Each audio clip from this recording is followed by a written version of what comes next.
여러분 안녕하십니까. 6월 18일 새벽입니다. 준우책입니다.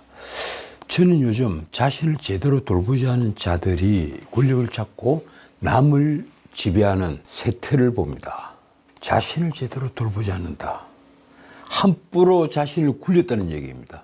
아리스토텔레스는 자신보다 못한 자에게 지배받는 일보다 더 화나는 일은 없다고 말을 했습니다. 무려 2000년도 훨씬 전의 말입니다. 그 많은 적어도 권력의 이너스클에 들이는 자들은 남들보다 더 지적이며 그리고 도덕적일 것을 요구하는 의미를 내포합니다. 이번 이재명 정권이 출범하면서 절반의 국민이 심정적으로 이재명을 대통령으로 아직도 인정하지 못하는 이유는 무엇일까요? 그 이유가 무엇이라고 생각하십니까? 그것은 단지 투표소에서 이재명의 반대편에 예컨대 김문수에게 투표한 때문만은 아닙니다. 이재명을 아직 대통령으로 인정하고 싶지 않은 사람들은 대부분 그 이유를 이재명의 사법 리스크가 해소되지 않은 점에서 찾습니다. 더욱이 공직선거법 상고심에서 대법원 전원합의체는 유죄 취지로 파기환송 판결을 했는데 그 판결이 의미대로라면 이재명은 피선거권이 없는 것이며 대통령에 당선되었다 하더라도 당선 무효형에 해당하는 판결을 선고받을 수밖에 없었던 것입니다. 만약 서울고등법원 형사7부가 재판기일을 추후 지정하지 않고 6월 18일 그러니까 오늘 그대로 진행을 하고 일주일 뒤 정도에 선고기일을 잡아 파기환송심의 취지대로 유죄 판결을 선고를 한다면 어떻게 될까요? 그 판결은 대법원에서 다시 바뀌지 않는 판결일 것입니다. 그렇다면 아마도 우리는 9월이나 10월쯤엔 다시 대통령 선거를 치러야 할 것입니다. 그러나 그런 일은 벌어지지 않습니다. 누가 감히 갓 선출된 권력에 저항을 하겠습니까? 서울고등법원 형사7부는 파기환송심 재판 기일을 추후 지정하겠다고 했습니다. 대장동 재판을 하는 서울지방법원 형사합의 33부 역시 기일 추정에 들어갔습니다. 위진교사 항소심도 마찬가지입니다. 이제 남은 것은 수원에서 아직 한 번도 열리지 않은 대북 송금 사건밖에 없습니다. 아마 그 재판 역시 기일 추정으로 바뀌겠죠. 자, 그런데 정말 이래도 되는 것입니까? 사법부가 권력자에게 내놓고 면죄부를 바쳐도 되는 것이냐고 묻고 있는 겁니다. 그 권력자를 견제하는 기능을 부여받은 것이 바로 사법부인데 말입니다. 이런 일이 지금까지 어느 나라 민주주의에서 일어났던가요? 나는 먼 훗날 역사책에서 오늘의 이 장면을 어떻게 기술을 할까 무척 궁금합니다. 무엇보다 사법 리스크를 유발하는 것이 앞으로 전국에 어떤 영향을 미칠까요? 만약 앞으로 5년간 아무 일도 일어나지 않는다면 이재명 정권은 정치의 속성상 시간이 갈수록 동력이 떨어질 것이고 5년 뒤에 퇴임을 한다면 미뤄놓았던 형사재판의 무게가 현실로 닥칠 것입니다. 이재명은 자신이 법률가니까 그걸 모를 리가 없습니다. 그렇다고 형법에 있는 배임이나 뇌물 같은 범죄의 구성요건을 모조리 폐기 처분해서 자신의 범죄의 구성요건을 아예 없애버려서 모두 면소 판결을 받을 수는 없을 것입니다. 그래서 많은 사람들이 이렇게 추측을 합니다. 검찰청을 없애고 공소청을 만든 뒤에 자신에 대한 기소를 모조리 취소할 것이다. 자, 그렇게 한다면 어떻게 될까요? 아마도 거국적 저항에 봉착할 것입니다. 그렇다고 해서 헌법을 바꿔 문자 그대로 장기 집권을 할 수 없습니다. 저는 향후 5년 동안 이재명의 사법 리스크의 무게가 어떻게 바뀔지 참으로 궁금합니다. 그래서 이 절반의 반대자들이 앞으로 이재명을 보는 시선이 어떻게 변하는지 정말 한 편의 드라마처럼 흥미진진한 것입니다. 자, 이런 판에 하필이면 이재명은 첫 번째 총리 후보자로 김민석을 지명했습니다. 제가 보기에는 정말 놀라운 일이었습니다. 왜 하필 김민석일까? 한때 민주당을 벗어나 원외 정당, 또 다른 민주당이었죠. 당명이 민주당이었습니다. 그 원외 정당, 국회의원이 한 명도 없는 민주당을 차렸다가 정치판에서 거의 잊혀졌던 인물인 김민석은 이재명 지도부의 수석 최고위원이 되면서 화려하게 부활했습니다. 그런데 그는 이재명이 총리 후보자로 지명하자 그 이튿날부터 여러 의혹에 시달렸습니다. 당장 국민의힘은 김민석이 21대 국회의원으로 롤백한 뒤에 지금까지 5년간 6억이 넘는 추징금과 예우금에 달하는 교회 헌금, 이 교회 헌금을 2억이나 했더군요. 재산도 2억 얼마밖에 되지 않은 분이 말입니다. 그리고 기부금을 내고 매년 수천만 원의 신용카드를 사용했는데도 이 기간에 세비 수입 5억 원 외에 다른 수입원이 없다는 것을 지목했습니다. 그러니까 총 수입은 5억밖에 안 되는데 쓴 돈은 엄청난 겁니다. 더군다나 교회에 2억까지 갖다 헌금을 했습니다. 김민석은 묵묵부답으로 일관하면서 대신 SNS에 의혹을 해명하는 글을 올렸지만 의혹의 본질적인 부분에 대한 언급은 없었습니다. 단지 추징금 및 중과산 증여세의 압박으로 채무를 질 수밖에 없었다는 정도, 그러니까 아주 두루뭉술한 해명만 있었던 것입니다. 김민석은 어제 오전에도 이 종로구 통일동에 있는 금융감독원 연수원에 마련된 청문회 준비단 사무실에 출근을 하면서 기자들의 질문을 받았습니다. 그러나 그는 기자들이 어떤 질문에도 답을 하지 않았습니다. 김민석은 대신 출근 직후에 자신이 SNS에다가 이 표적 사정으로 시작된 내 경제적 고통은 상상을 초월하는 수준이었다면서 2012년부터 2018년까지 7년간 증여세 납부 현황을 공개했습니다. 김민석이 SNS에 올린 글이 이렇습니다. 중가산세의 압박 앞에 허덕이며 신용불량 상태에 있던 나로서는 지인들의 사적 채무를 통해 일거에 세금 압박을 해결할 수밖에 없었다. 김민석은 세비 소득보다 지출이 많고 다수의 채무에도 지난 5년간 교회 헌금 2억 원을 냈다는 지적에 대해서는 이렇게 답했습니다. 지금까지 살아내고 버텨온 것을 내가 믿는 하나님과 국민의 은혜라고 생각한다. 자, 그러면서 발가벗겨진 것 같다는 고통을 호소하는 아내 눈에는 실핏줄이 터졌다는 말도 했습니다. 그러나 이런 SNS를 통한 해명이 통할 리가 없습니다. 무엇보다 다른 수입이 있을 리 없는 김민석으로서는 세비보다 훨씬 많은 지출을 무슨 돈으로 감당했는지를 밝히는 것이 급선무일 것입니다. 김민석의 지난 5년간 소득은 세비로서 연 1억 원 수준인데 이 추징금 6억 원을 완납하면서 순자산이 7억에서 8억 원 정도 증가를 한 데 대해서 아직 그는 어떤 해명도 내놓지 못하고 있는 것입니다. 다만 김민석은 이렇게 말할 뿐입니다. 세비와 기타 소득을 생활과 채무 변제에 쓰고 나머지는 거의 현금으로 낸 것 같다. 어쨌든 무슨 돈인가요? 국민의힘 주진우는 이렇게 꼬집었습니다. 아들 유학비 수억 원, 생활비 2억 3천만 원, 헌금 2억 원이 대체 어디서 나온 돈인지 조의금, 강연료 등 소득 출처 자료를 내놔야 한다. 그렇습니다. 저도 강연을 많이 다녀보지만 강연료가 그렇게 엄청날 리가 없습니다. 김민석은 또 2002년 서울시장 후보 시절에 정치자금법 위반 사건에 대해서도 몰랐다는 취지로 주장합니다. 그러나 당시 판결문에는 김민석의 영수증 처리를 기업 관계자에게 물어본 사실이 적시되어 있습니다. 또 강신성 등 11명에게서 2018년 1억 4천만 원을 빌리고 약 7년간 그 돈을 미상환한 데 대해 김민석은 이렇게 해명을 합니다. 추징금 등 공적 채무를 우선 변제하느라 상환 만기를 연장을 했고 대출을 받아 전액 상환했다. 그래서 1,000억 원씩 한 사람에게는 4천만 원, 총 1억 4천만 원입니까? 그 돈을 빌렸는데 그렇게 모두 다 이 빌리는 기간을 연장을 해준 모양이죠. 그런데 강신성은 장기간 김민석의 후원회장을 지낸 사실이 드러났습니다. 말하자면 11명은 대부분 김민석의 스폰서가 아니냐 하는 의혹이 다시 불거진 것입니다. 김민석의 전과도 다시 주목받고 있습니다. 국민의힘 배준영은 국가보안법 위반에 따른 징역형 등 5개 전과에 대해서 공직 후보자로서 사과를 하고 미국 문화원 증거 사건 등 반미 진력에 대해 명백한 현재 입장을 표명하라고 촉구를 했습니다. 배준영이 말이 이렇습니다. 이런 내용만 보더라도 총리 후보자는 스스로 거취를 정하는 것이 맞을 것이다.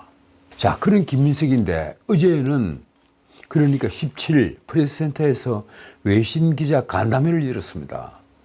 이재명 대통령이 G7 정상회담에 참석을 했다. 민주 대한민국이 국제 무대에 복귀했다. 참 재밌는 표현입니다. 민주 대한민국이 복귀를 했다. 어제 제가 방송에서 말씀드렸다시피 이 정부는 공개적으로 민주주의를 복원했다고 주장합니다. 우리는 민주주의를 복원했다. 과연 우리 민주주의는 누가 회복 불능의 상처를 입힌 것입니까? 윤석열이 헌법의 비상기업 요건을 잘못 판단한 건 사실입니다. 그 비상기업 요건을 잘못 판단해서 비상계엄을 선포했고 그 직후에 국회의 해제 요구 결의안에 순응을 해서 비상계엄을 해제를 했습니다. 그런데 그것이 헌법에 그렇게 순응을 한 것이 민주주의를 파괴를 한 것입니까? 아니면 21대 국회에 이어 22대 국회 8개월 동안 민생은 아예 도외시한 채 국회 다수라는 것을 빌미로 해서 김건희 특검 법안과 최상병 특검 법안 등을 그런 특검 법안들을 제4차, 3차, 4차 발의를 하고 탄핵소추안을 22차례나 남발하면서 국정을 마비시킨 것이 민주주의를 파괴한 것입니까? 어느 쪽이 민주주의를 파괴한 것입니까? 지금까지 민주당이 탄핵소추한 것은 30번에 이릅니다. 제가 자주 말씀드린 바와 같이 다수의 폭정은 심한 경우 다수의 전제, 그러니까 티라노 오브 머저리티, 다수의 폭정이 오토크래시 오브 머저리티, 다수의 전제가 되는 것으로서 민주주의를 파괴하는 불치의 질병입니다. 그런데도 이재명 정권은 출범 직후부터 여기저기서 민주주의를 복원했다, 한국이 돌아왔다, 이런 말을 하고 있습니다. 저는 김민석이 말한 민주 대한민국이 국제무대에 복귀했다고 하는 주장도 그런 발언의 연장선상이라고 봅니다. 김민석이 외신 기자들 앞에서 한 말이 이렇습니다. 이거 아주 재미있습니다. 1919년 일제하에서의 3.1 만세 평화시위운동, 이 김민석은 3.1 운동을 3.1 만세 평화시위운동 이렇게 부르는군요. 3.1 만세 평화시위운동. 그리고 무려 61년이 지나서 1980년 군사독재에 맞서던 5월 광주민주화운동에 이은 이번 2025년 빛의 혁명은 세계 민주주의를 모범적으로 선도해온 K민주주의의 평화적 문화적 전통을 지켰다. 이재명 정부는 국민 주권 정부를 표방하며 국민의 참여를 높이는 국정 운영을 펼 것이다. 자, 여기서 재밌는 표현이 많이 등장합니다. K민주주의. 이 문재인 정권 시절에 앞에 K를 붙인 요란한 단어들이 많았죠. 그런데 이번에는 K민주주의라고 합니다. 자칫 잘못 들으면 박정희 시대 때 토착적 민주주의라고 했던, 그러니까 유신헌법을 통과를 시키면서 토착적 민주주의라고 했던 그때 그 말이 생각이 납니다. K민주주의는 서구의 민주주의와 무엇이 다른 겁니까? 이 말을 들은 이 김민석의 이 말은 한국 근현대사의 수많은 사건 중에서 하필이면 3.1 운동과 그리고 4.19도 다 빼고 6.25 성진도 빼고 뚝 떨어져서 광주민주화운동, 1980년의 광주민주화운동, 그리고 이번 이재명이 했다는 2025년 빛의 혁명을 같은 반열에 놓고 있습니다. 도대체 2025년 빛의 혁명은 무엇일까요? 뉴스에 민감한 저도 솔직히 생소한 용어였습니다. 그런데 진보 좌파들은 대부분 이 말을 알고 있는 눈치입니다. 다만 뉴스를 보면 이 60민주항쟁 38주년을 맞아서 시민항쟁에서 빛의 혁명으로 라는 슬로건을 사용한 것을 알 수 있습니다. 이재명은 38주년 기념사에서 계엄과 독재를 끝내고 민주주의의 역사를 새롭게 써온 힘으로 다시 민주주의를 향해, 다시 국민의 주인인 진정한 민주공화국을 향해 함께 가자라고 말했습니다. 그러니까 지금 이재명 정권은 시종일관, 윤석열 정권은 독재 정권이며 이제 자신들이 민주주의를 회복했고 이는 3.1운동과 광주민주화운동에 이은 혁명적 사건으로 빛의 혁명이라는 것입니다. 우리가 광주의 광자가 빛광자죠.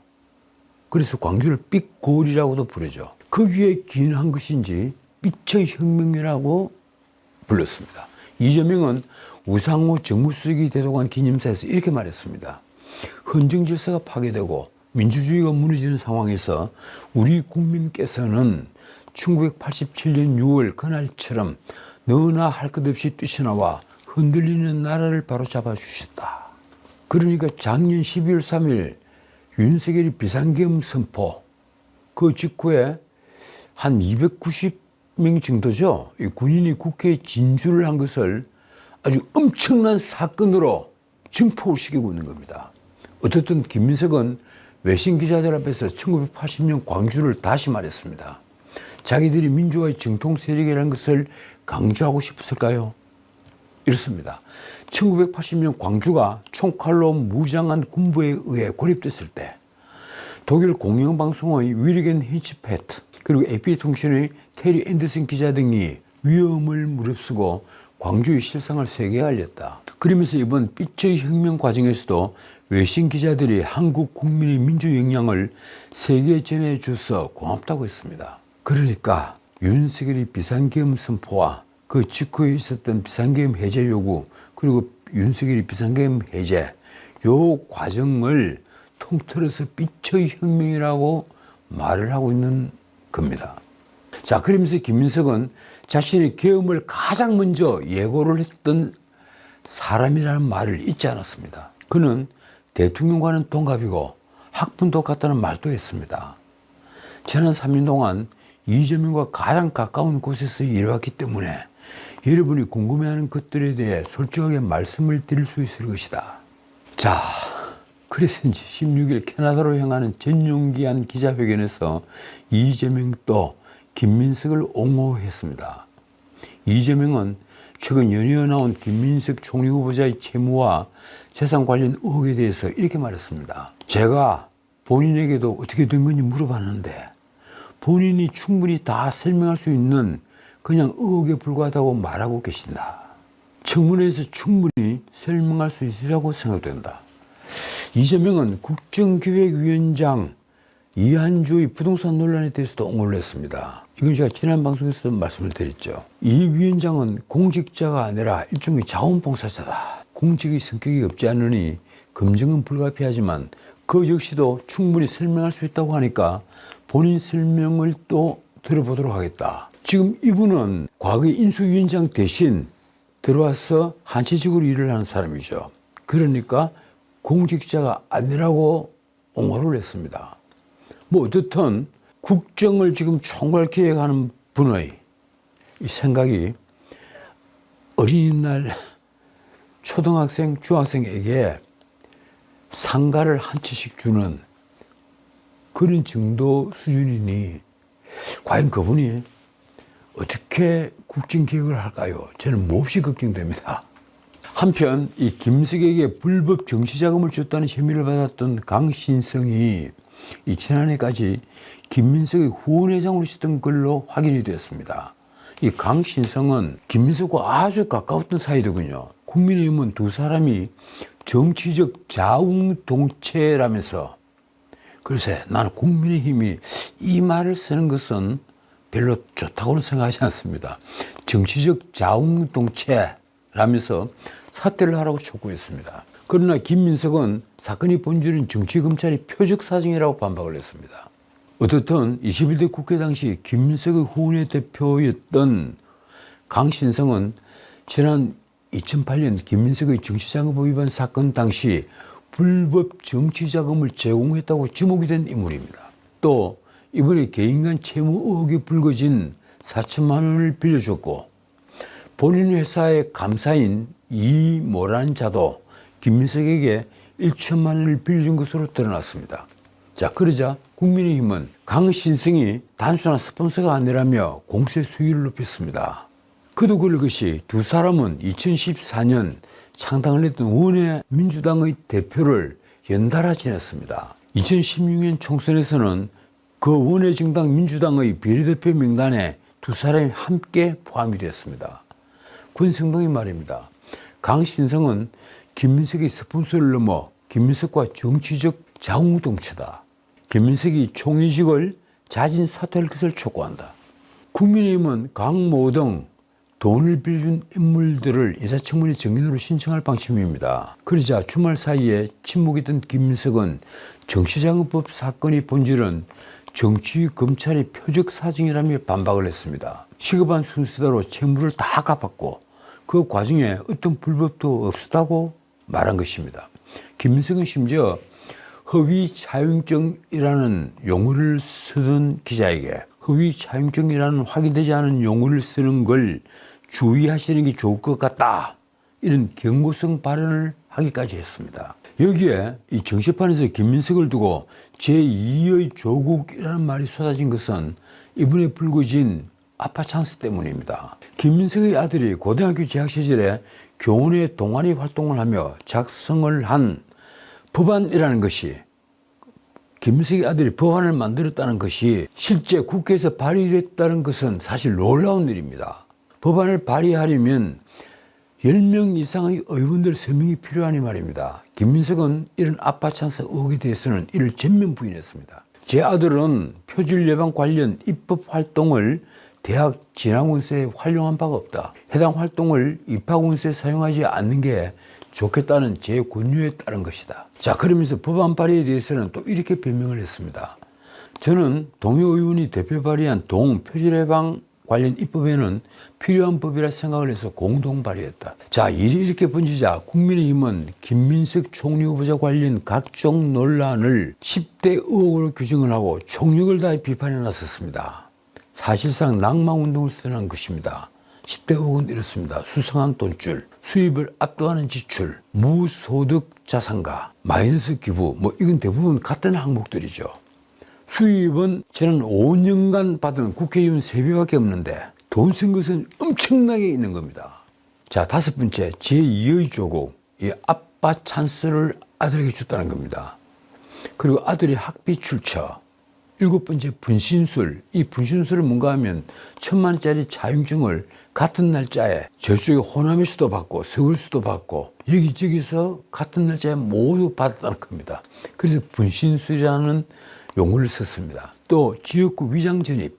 9번째로 판결문 위에 해명문. 10번째가 반미 전력. 어떻든 국민의힘은 김민석 후원회장까지 맡았던 이 강신성의 출석을 요구하면서 이미 처벌받은 불법 세부적인 소득 내역과 과세 증빙을 요구했습니다. 그러면서 주변의 도움과 기타 소득이 있었다면 소득 출처와 이에 따른 납세 여부를 밝혀야 한다고 강조했습니다. 세비 외에 엄청난 수입이 없으면 도저히 해결할 수 없는 금전 출납이 있었을 말입니다. 또 아빠 찬스의 경우 김민석의 장남이 만든 고교 동아리의 법안 제정 프로젝트의 내용이 토치도 거의 안 바뀐 채 이 민주당 강덕구 의원의 법안이 된 것을 문제 삼았습니다. 입시에 활용된 게 아니라면 지금 입학한 대학교에 낸 입시 서류를 제출하시라. 그러니까 강덕구 의원실에서 만든 그 법안이 발의되기 전에 흘러 이 김민석 아들의 동아리에서 아마 소재로 쓰인 것이 아닌가, 이렇게 추측할 수 있지 않을까요? 이건 제 생각입니다. 자, 그러고 보니 인사청문회를 앞둔 김민석 후보자가 야당의 자료 제출 요구 94건 중에 사실상 단 2건에 대해서만 답변을 해온 것으로 확인이 됐습니다. 이게 또 아주 재미있습니다. 국민의힘은 국회 인사청문회를 무력화하려는 시도라고 비난했습니다. 17일 인사청문 특별위원장 이종배 의원실에 따르면, 이 이종배 의원은 국민의힘 의원입니다. 이 의원실에 따르면 김민석은 국민의힘 특위의원 5명이 요구를 한 94건의 자료 제출 요구에 대해서 총 7건에 대해서만 답변을 했습니다. 그런데 이 중에서도 5건은 구두로 자료가 존재하지 않는다거나 인사청문위원회의 의결을 받아야 공개가 가능하다는 등 답변으로 사실상 답변을 회피한 것입니다. 결국 실질적인 답변은 2건에 그친 것인데, 재미있는 것은 이마저도 이미 공개된 정보나 다름이 없는 법원 판결문과 그리고 사건 번호였습니다. 김민석은 국무총리에 지명된 뒤에 지난 10일 기자간담회에서 신상 검증에 최선을 다해 임하겠다고 말을 한 바가 있습니다. 그러면서 제기되는 모든 신상 질문에 할 수 있는 모든 방법으로 답한다는 것을 약속했습니다. 그런데 그 약속을 지키지 않은 겁니다. 결국 인사청문회는 맹탕 청문회로 끝날 것이 명확해 보입니다. 자, 오늘 여기까지입니다. 늘 드리는 얘기지만 인사는 만사라고 했습니다. 이재명 정권은 왜 이렇게 문제 많은 김민석을 하필이면 총리 후보자로 지명했을까요? 무엇보다 검증 시스템이 없기 때문입니다. 운동권은 운동권끼리 똘똘 뭉치기 때문에 상호 검증은 사실 불가능에 가까운 일입니다. 그런 무검증은 필연적으로 권력의 맹목적인 충성만 요구할 뿐 실제 능력은 보지 않습니다. 맹목적인 충성은 무엇을 낳습니까? 부패를 낳습니다. 어쨌든 시간은 흐릅니다. 지금까지 전우책이었습니다.